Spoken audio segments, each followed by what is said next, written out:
Guess it's time for part 2. Let's not waste any time. This is my 5th grade sketchbook.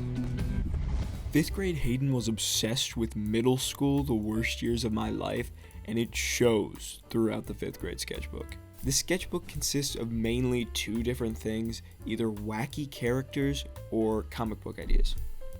I was honestly surprised to see how many comic book pages there actually were in the sketchbook, because I remember starting many comic books but never finishing any of them. But when it comes to deciding what to redraw, I had a hard time choosing between one of my favorite characters, Cave Baby, and the Furballs. But I ended up deciding on the Furballs just because of the sheer volume of comics that were in the sketchbook.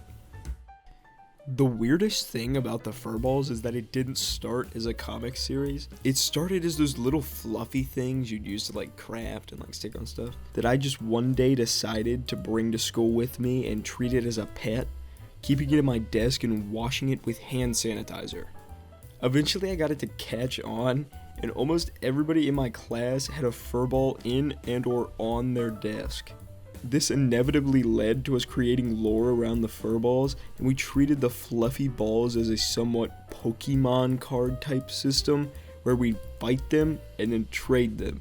To be honest, the most surprising thing about this whole fiasco is that I never got in trouble for the bottles and bottles of hand sanitizer our class went through that year washing our Furballs.